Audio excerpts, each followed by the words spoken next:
Que a doce paz de Jesus ilumine os nossos corações, mais uma vez, agora e sempre. E que a falange de Francisco de Assis também possa estar presente nesta casa, para que nós possamos desenvolver essa conversa que nós vamos ter a respeito do conhecimento deste grande personagem da nossa história. Nós vamos perceber que Francisco de Assis é um grande exemplo para todos nós. Já fui católico, apostólico, romano, crismado, batizado e até fazer catequese já. Mas, por algumas consequências da vida, tinha uma sede de conhecimento muito grande e encontrei as portas da doutrina espírita aberta para saciar todo esse conhecimento. Enquanto tinha a ideia, como católico, eu entendia que São Francisco de Assis e outros santos que existem por aí na Igreja Católica eram, na verdade, privilegiados de Deus. Já nasciam com um privilégio muito grande de ser santo.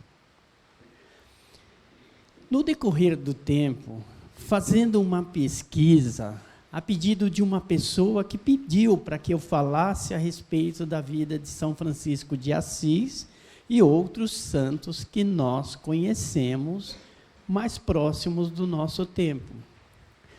Nessas pesquisas, nós vamos vendo que, na verdade, eles não nasceram de uma forma privilegiada. Eles não são santos por natureza.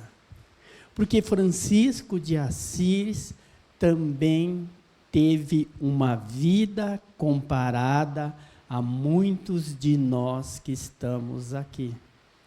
Porque enquanto Francisco de Assis estava aqui na Terra, ele também cometeu alguns deslizes como nós cometemos no decorrer da nossa existência.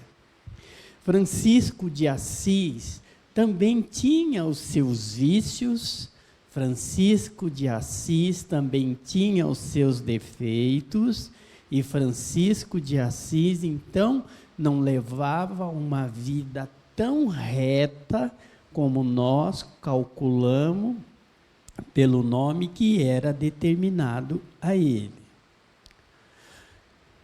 Mas ele tinha uma grande diferença, papel que também muitos de nós fazemos.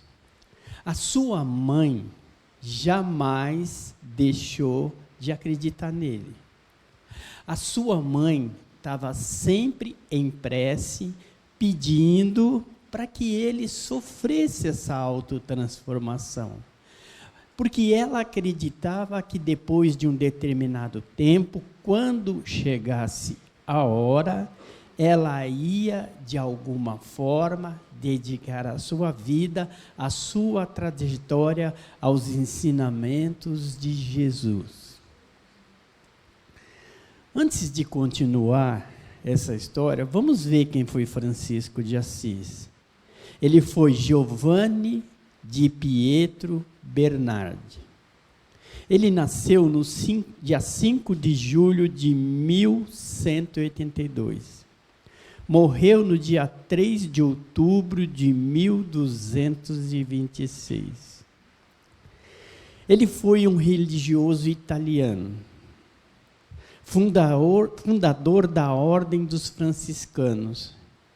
Ele era filho de um rico comerciante, que, enquanto ele gastava o dinheiro desse rico comerciante com os deslizes da vida, seu pai não se preocupava. Mas a partir do momento que ele começa a fazer uso do dinheiro que o pai tinha para fazer benefício aos outros, aí sim começou a criar incômodo, pelo dinheiro que ele estava gastando pela fortuna do pai. Mas fez voto de pobreza, né? Deixando tudo de lado aquilo que ele tinha como benefício para pôr a sua vida em dedicação ao próximo. Foi canonizado pelo Papa Gregório IX, 2 anos depois de sua morte, e é conhecido como protetor dos animais. O que nós percebemos é o seguinte, que muitos de nós, como Francisco de Assis foi, antes dele reencarnar, pode ter certeza que na espiritualidade ele deve ter assumido o compromisso de ser a personificação desse santo conhecido por todos nós. Veio para a Terra, estando aqui na Terra, nós sabemos que nós sofremos a influência da matéria, aí nós mudamos a trajetória de tudo aquilo que nós pedimos. Como pode também ter sido o caso dele? Ele deve ter vindo com a missão de ser esse grande missionário, ou de esse grande exemplo para todos nós. No meio do caminho, deve ter se desviado naquele percurso. Mas, mesmo isso acontecendo, jamais Jesus deixa de acreditar em cada um de nós, como não deixou de acreditar nele. A própria espiritualidade não deixou de acreditar nele, como também não deixa de acreditar a cada um de nós. E com as consequências da vida, de alguma forma vai fazendo com que nós sigamos o percurso para aquele caminho que nós escolhemos. Que foi o que aconteceu com Francisco de Assis. Talvez o seu anjo protetor encarnado, mais próximo que ele tinha, era sua mãe, que estava ao lado dele, sempre tentando conduzir ele para o caminho certo. Não conseguindo com palavras, ela se direcionava às preces, pedia a Deus que intercedesse por seu filho, para que ele sofresse essa transformação espiritual, que vai acontecer num determinado tempo. Nós vimos a prece que foi colocada aqui, que foi a prece que ele fez. Senhor, fazei de mim o instrumento de vossa paz. Quando nós estudamos aquela prece, ou pelo menos quando nós analisamos aquela prece, já vem na nossa cabeça para que nós coloquemos em primeiro lugar em direção do outro.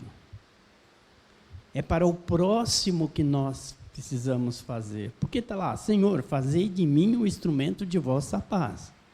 Então, o que tiver à minha altura eu posso fazer, ou nós podemos fazer. Mas quando nós estivermos analisando essa prece que foi deixada por ele, vamos tirar da prece aquilo que é essencial para cada um de nós. Porque nós somos o instrumento da paz. É através da nossa palavra que nós poderemos conquistar a paz. É através das nossas atitudes que nós poderemos conquistar a paz. É através dos nossos bons sentimentos que nós poderemos alcançar a paz. Então, quando nós estivermos analisando a prece, vamos pôr ela aqui dentro. Onde tiver ódio, que eu leve o amor. Onde tiver ódio, que eu leve o amor. Porque, na verdade, é uma troca de sentimento que sai das profundezas da nossa alma para atingir todos aqueles corações que estão necessitados. E cada uma das colocações que foram feitas ali na prece está aqui dentro de nós, precisa ser trabalhada na nossa consciência. Então, nós precisamos ir fazendo essa reformulação interior para que possamos ser a paz. Se queremos fazer os outros felizes, então começamos a fazer a nós mesmos felizes para que nós possamos atingir os corações. Como eu falei para vocês, ele tinha assumido um compromisso na espiritualidade.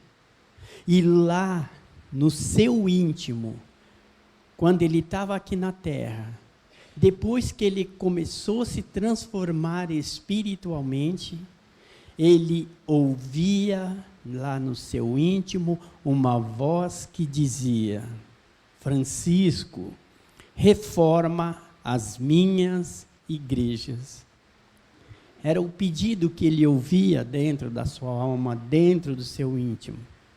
Francisco, reforma as minhas igrejas. E ele, ouvindo a esse chamado, o que ele fez? Ele começou a promover a reforma das igrejas.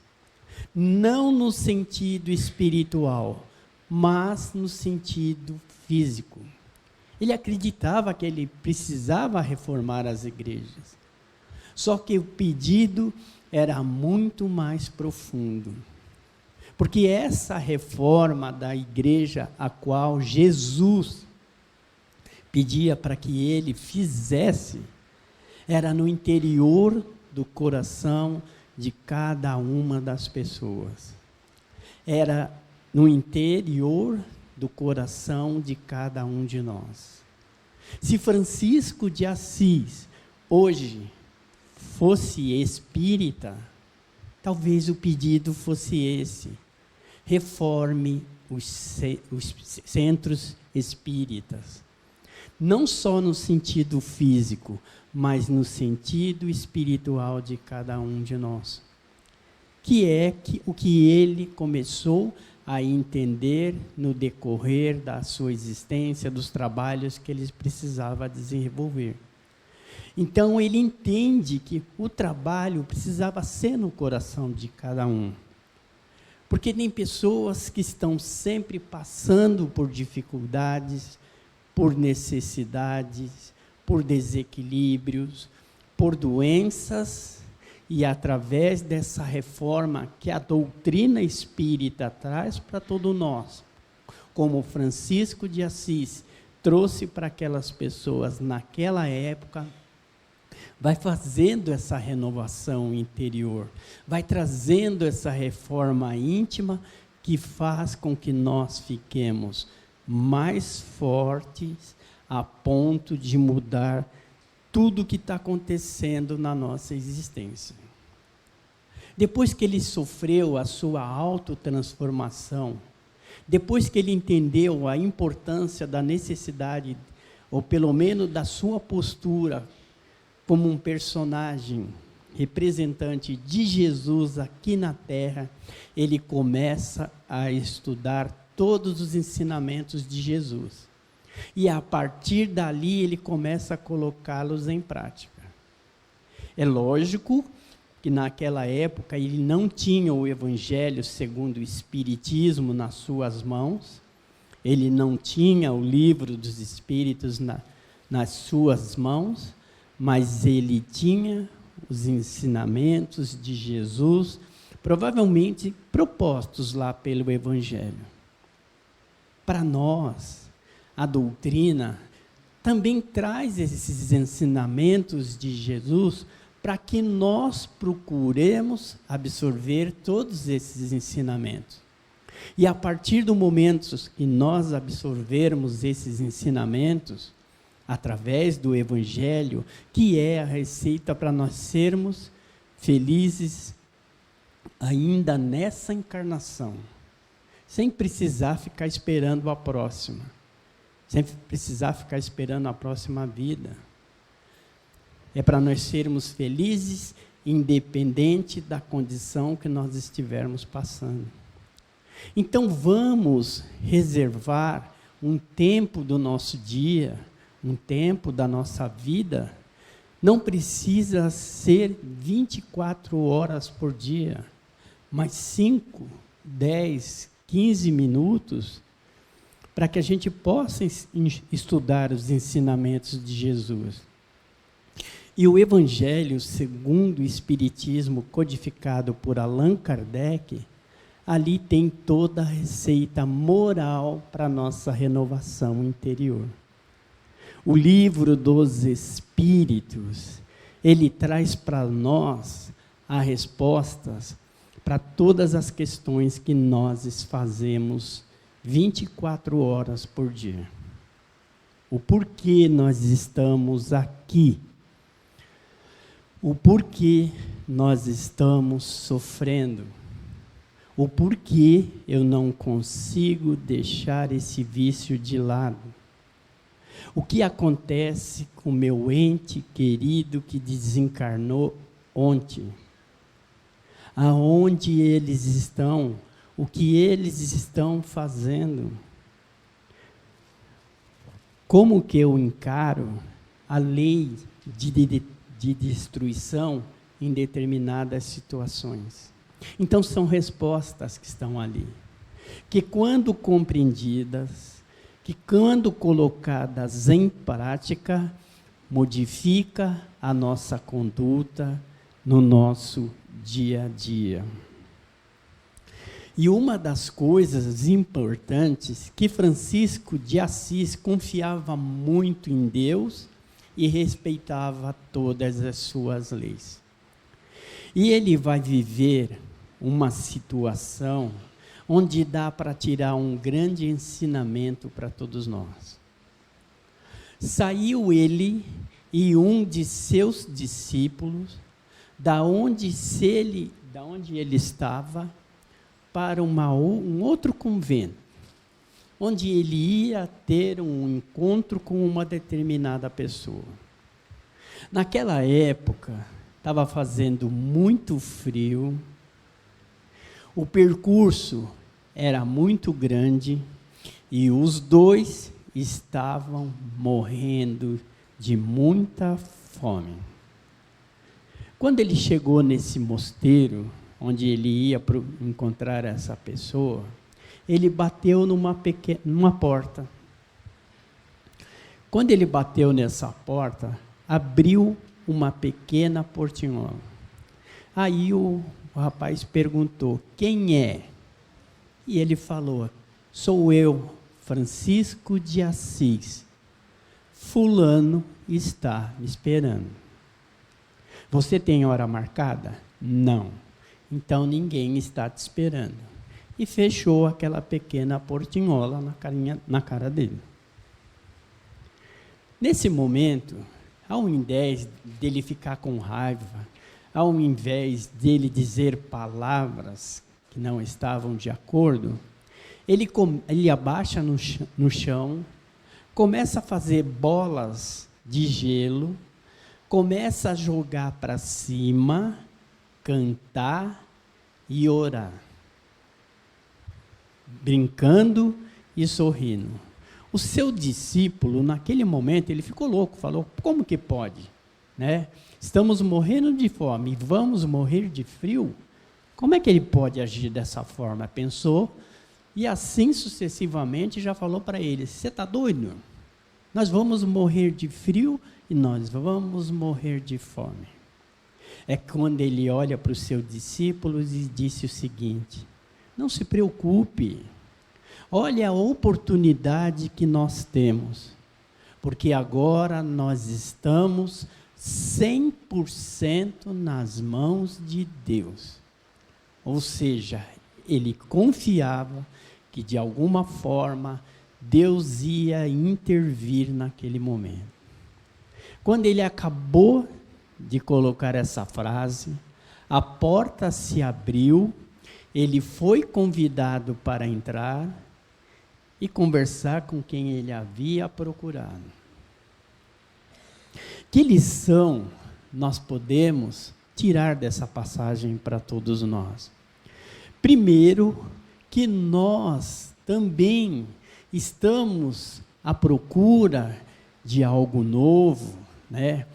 Nós também jamais devemos de deixar de acreditar nessa espiritualidade que está um pouquinho mais próxima de cada um de nós, que está dando sinais de que eles estão fazendo algo por conosco, em nome de Jesus, com fundamento nas leis de Deus, respeitando o livre-arbítrio de cada um de nós que estamos aqui.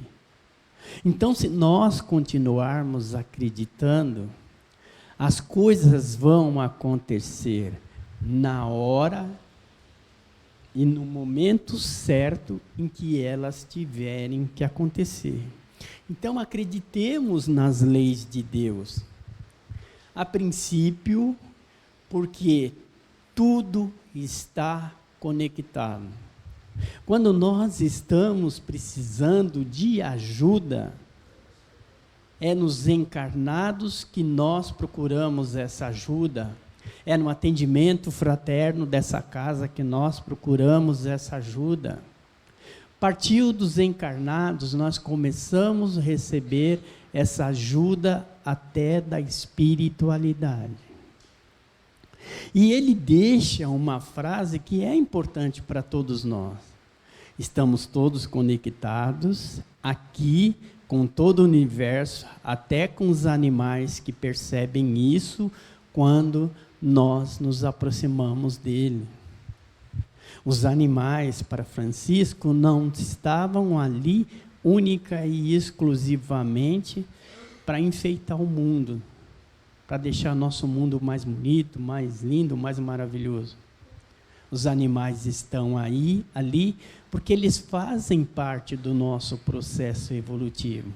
E eles sabem quando nós estamos com medo, eles sabem quando nós vamos praticar o mal contra eles, porque eles sentem essa sensação.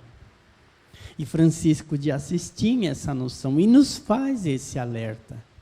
Quantos animais não são colocados próximos de nós, gente? Acreditem se quiser, para uma troca de energia. André Luiz fala isso num dos seus livros, psicografados pelo Chico, onde um trabalhador estava com uma enxada e a sua energia fluídica, através do seu cansaço físico, já estava se extinguindo. E eles precisavam de uma transfusão de energia para que revigorasse aquele trabalhador. Só que não tinha nenhum ser humano do lado dele. Mas a quilômetros de distância, tinha um burrinho pastando. A energia daquele burro é canalizada para aquele trabalhador que estava ali, para que revigorasse as suas forças. Então, era a espiritualidade agindo através daquele animal para que ele revigorasse as suas forças. Que isso nós sabemos fica em cargo da espiritualidade. Então, entendamos que nessa conexão que nós temos, começa a princípio pela nossa troca de pensamento, depois pelas nossas atitudes, pelas nossas ações, principalmente pela confiança, pela fé que nós temos em acreditar por tudo aquilo que está sendo feito para conosco, através do passe que nós recebemos, através das intuições que a espiritualidade vai colocando ao nosso dado. A caridade era a meta dele, assim como deve ser também a nossa. Caridade não é só para o outro. Caridade é para nós mesmos.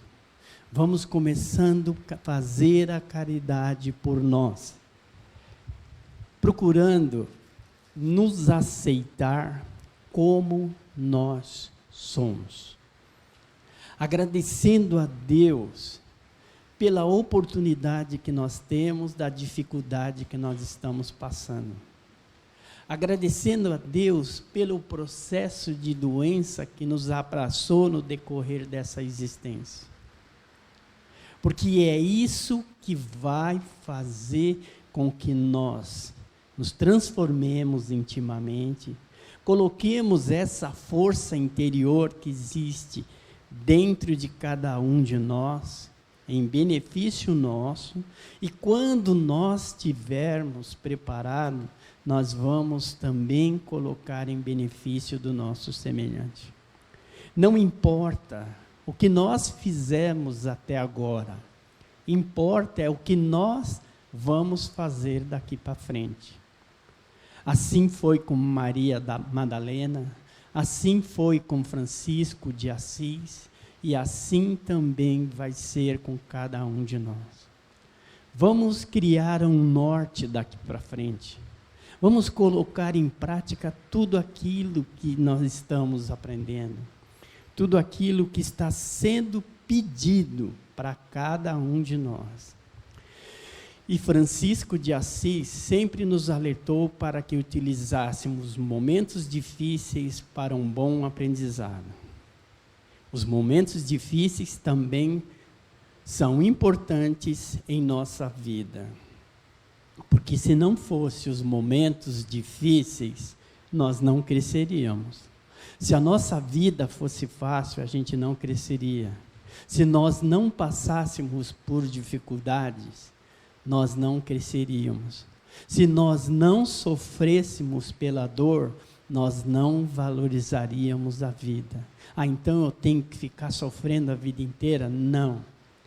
É procurar uma forma de vivenciar aquele momento que está passando, sem revolta, sem agressividade, sem amaldiçoar a Deus, a Jesus, ao plano superior, porque é isso que vai fazer com que essa luz que existe dentro do coração de cada um de nós que está aqui, vá brilhando.